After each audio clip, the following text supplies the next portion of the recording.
Bonjour les gars, bienvenue dans cette nouvelle vidéo. Nous allons essayer de débriefer très rapidement notre premier match de pré-saison. Real Madrid AS Milan. Donc match de pré-saison aux États-Unis. Aujourd'hui nuit. Et les gars, franchement c'était un match très compliqué. Hein. C'était un match très difficile pour le Real. Alors nous allons commencer par la composition d'équipe. Donc on était parti sur une composition logique hein, de la part d'Ancelotti. Courtois dans les buts.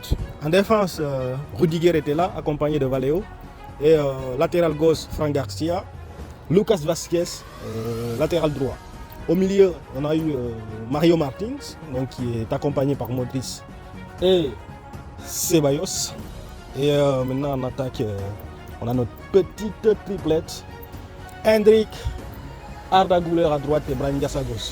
Donc les gars, on était en 4-3-3, en position offensive, en position défensive, on jouait en 4-4-2 avec Arda Güler qui descendait sur la ligne du milieu de terrain. Donc 4-4-2 plate. 4-4-2 plat. Et on avait deux attaquants avec Brahim Diaz et Hendrik. Donc c'est comme ça, c'était comme ça le système d'Ancelotti. Et franchement les gars, au début ça marchait pas du tout. Hein. Ça n'a pas trop marché.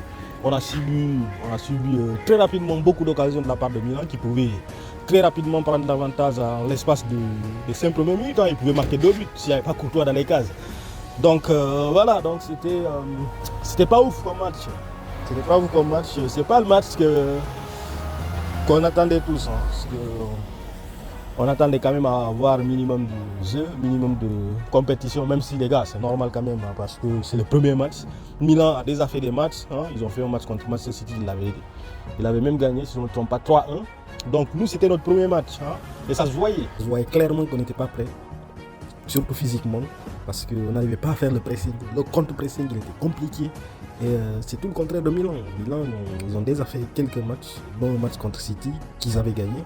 Et donc eux, ils nous mettaient la pression. Ils arrivaient à faire ce pressing. Et même de la circulation du ballon, nous on avait du mal. Ça se voyait qu'au voilà, niveau physique, voilà, on n'est pas encore prêt. On n'est pas encore prêt au niveau physique.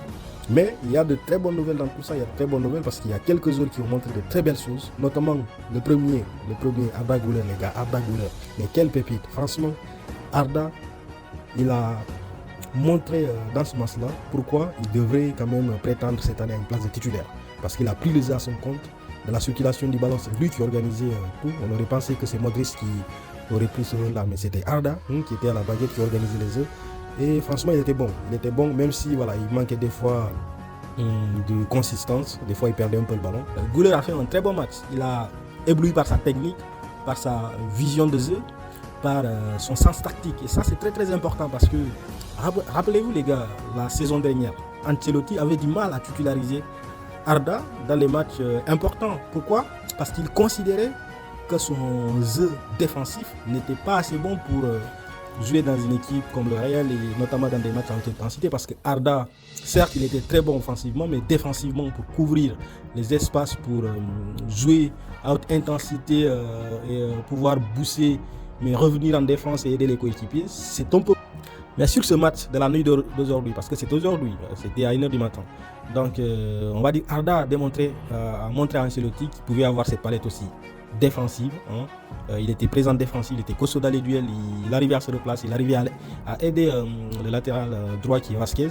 Et vraiment ça fait plaisir. Ça démontre que le petit a développé sa palette. Il est beaucoup plus costaud.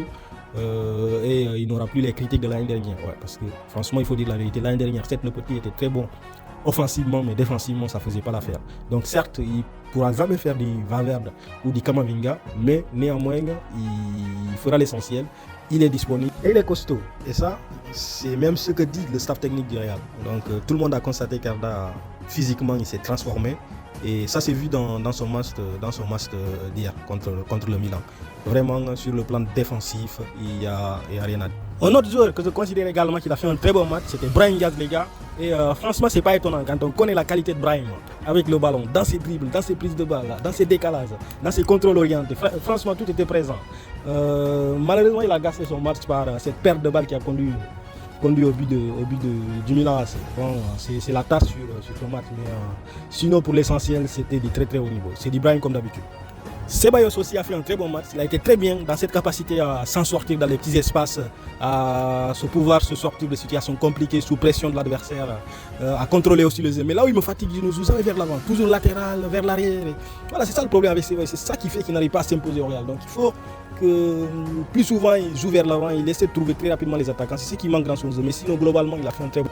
Voilà les gars, individuellement j'ai trouvé ces joueurs assez bons, mais collectivement on n'a pas été bon, il faut dire la vérité. On n'arrivait pas à se créer des occasions, parce que moi j'ai regardé le match, j'ai pas vu d'occasion claire du Real. Hein. Je suis même pas sûr que le gardien de Milan a eu à faire des parades. Hein. Le gars il pouvait mettre un matelas et dormir tranquillement, parce que tellement c'était calme dans ses buts. Après il faut dire aussi que le Milan n'a pas su dominer le match. Hein. Le Milan n'était pas extraordinaire, mais ils étaient mieux que le Real, parce qu'ils se créaient des occasions, notamment en début de match.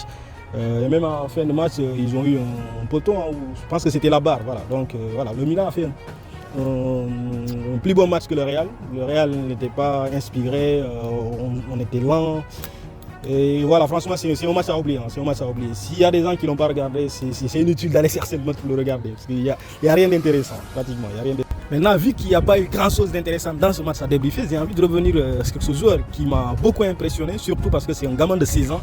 Joan Martinez, franchement, mais quel temps. Alors, comme vous le savez, il n'était pas titulaire. Il est entré en deuxième période à la place de Rudiger ou de Jesus Valeo, je ne sais plus. Et franchement, le gars a des interventions très justes, il est très costaud. À un moment donné, il a fait un tacle dans la surface de réparation sur un attaquant de Milan. Et franchement, j'avais peur. Hein, parce que si le gars passait, pratiquement, il était face au gardien. Et ce petit a eu ce tacle salvateur qui est venu sauver le Real. Et franchement, c'est top. Et je pense que c'est un gros talent. Et Ancelotti peut retenir ce joueur en tant que quatrième défenseur. Il est très fort, il est jeune, mais il est très fort. Vraiment, je suis d'accord que certes, il ne faut pas trop s'enflammer parce que ce n'est qu'un match de préparation entre deux équipes qui ne sont pas du tout prêtes physiquement. Mais de ce que j'ai vu, ce petit aura de l'avenir. Et dites-vous qu'il ne joue même pas à la Castilla, là il est à la Juvenile A. Et s'il arrive à sortir de telles performances, c'est qu'il est doué, il a du talent et le reste c'est que du travail. Je suis sûr que Ancelotti l'aidera à progresser, à intégrer peut-être cette année l'équipe première, peut-être pourquoi pas comme quatrième défenseur, parce que voilà, vous avez vu que notre défense n'est pas à son top, on a beaucoup de blessés. Donc le petit pourra nous aider cette saison. En tout cas, très bon joueur. Joan Martinez, j'ai beaucoup aimé. Très bon match de sa part. Les gars, c'est ce que j'ai à dire sur ce match-là. Vraiment, il ne s'est pas passé grand-chose. Donc ce n'est pas vraiment un débrief. Et espérons qu'on ait des grains à moudre dans le match qui arrive contre le Barça. Et franchement, pour celui-là, il va falloir bien se préparer. Hein, parce qu'il faut le gagner. Même si c'est un match de préparation. Mais empêcher deux défaites de suite, c'est pas très bien. Donc il faut bien se préparer, récupérer 1 ou 2 joueurs de plus et progresser physiquement. Parce qu'on a vu qu'on a eu beaucoup de difficultés dans ce match. Techniquement aussi. Et puis dans la construction du jeu aussi, il y a beaucoup de choses à faire. Donc voilà les gars, merci d'avoir regardé cette vidéo et puis on se retrouve d'ici peu. Vamos et à la Madrid.